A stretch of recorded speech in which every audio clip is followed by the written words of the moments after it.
Welcome back to TV5 News at 9. We are back with another edition of our favorite segment, Ask the Sheriff. We have Genesee County Sheriff Chris Swanson live in the studio. And of course, you brought all the energy with the Pump Me Up. I mean, we are ready to go. How are you? I love this segment. I just saw a promo before I came in here. I'm like, it's my favorite segment. Yeah, and it's you. And I'm on it. That's exciting. So we are talking about a really exciting event. So it's the Meet the Candidates Symposium for the Genesee County Jail. Tell us a little bit about that, Super Sheriff. cool. So, you know, a little over a year ago, we started our education model of the jail.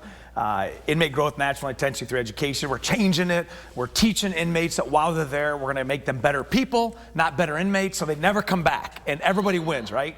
So we go to school 2 hours a day, 5 days a week, so many different curriculums, 200 different classes. We've graduated almost 30 people into full-time employment.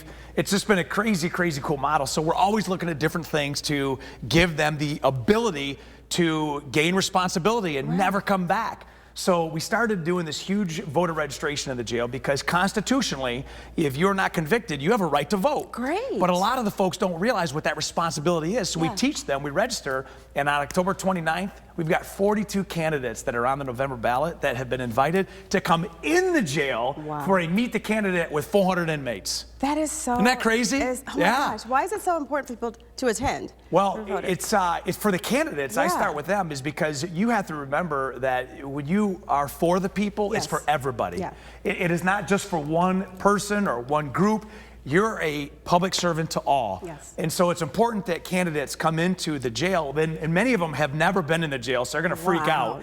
But we're going to keep them safe. And each floor, the inmates that are registered are going to learn, as I said, the responsibility of hearing your voice and letting your voice be heard by others. And so it's going to be a great event. It's just another component of education. We started a food nutrition program, so we had 90 inmates this week prepare food so they can learn about nutrition while they're in jail. Not to reward, but you know, better nutrition allows for medications to be used better. So everything's just working really cool. We're excited. Sure. I love how you're just making sure that everyone knows that they're important. Their voice is important as well. That's awesome. So how can people participate, when and where, and how can they sign up? So we're going to have it live, but we've already invited all our local candidates out county in the city, so you'll be able to see it. And we start at 10 o'clock. Unfortunately, it's not open to the public for obvious reasons, but you know, we have these 42 candidates that are going to be invited. I don't know how many are going to show, but we'll certainly give each one of them a 3-minute time plus some question and answer, and it's just going to be a very powerful moment. We're going to go to the 3rd floor, 4th floor, and 5th floor, and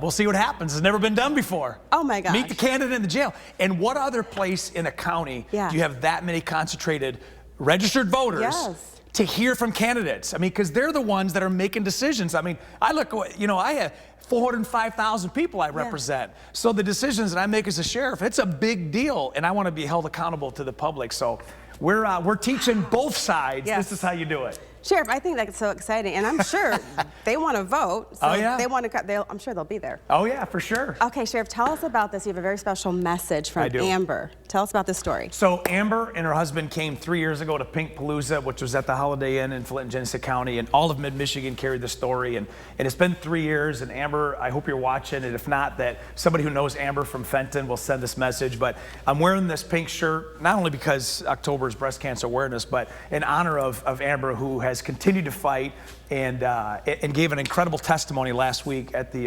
fundraiser. So Amber, I know that you're just keeping at it and you're teaching your kids just stay strong. And also, Colette, I want to remind people, this is male and female issue. Yes, it is. And self-examinations and certainly mammograms for female are so vital. I have seen it in my own family, and I know that people right now maybe can be so personally attached to it that if you're fighting, you keep fighting. People love you. We're representing the fight with you. If you have survived, congratulations. Every day, you know, is a holiday. And for those that have lost somebody, you know, I mean, be encouraged that there are others that are out there fighting, and don't just withhold that. Get out there and spread the message. So it's a big deal. And it's so important. October, Breast Cancer Awareness Month. Get out there. Make sure you get your mammograms, get screened, and your annual exams as well. Okay, so let's switch gears a little bit. Our last question. It's Halloween time, right? Yes, yes, yes. Okay, so what's your favorite costume that you've worn, Sheriff? So I'm a scary costume dude. You know, I did commercial haunted houses for 5 years. I built Cell Block 13 right in Door Highway. It was the best. My wife couldn't understand it. She's like, why are you gone from August to the end of October and then the cleanup? But oh my gosh. I have this crazy old man freaky mask that I still wear and freak people out today. No. And I love it. So I'm not like but I did win a costume contest for Ace Ventura back in the 90s. I'm sure you did. I'm sure you did. That's it. So what about you? Are you going to do it again this year? Ace Ventura? Yeah. No, I know. No. I probably could, though. I could, because I got all the moves and all the lines. Sheriff, I stay away from Halloween. I'm not a scary person, but for my kids, I'll do whatever they want to do. Got it. Yeah, and you have great kids. Thank you. Yes, you do. Hello, Colia and Jacob. Thank you, Sheriff, for being here again. We appreciate you being live in the studio. I love being here. Thank you so much, and thank you to everybody. Have a great stinking day. You're like our personal caffeine for us. We appreciate it. Thank you so much for joining us today. If you have any other questions you'd like to ask the sheriff, you can send it to WNEM at WNEM.com or send it to our social media. Thank you again, Sheriff. We love it when you are here.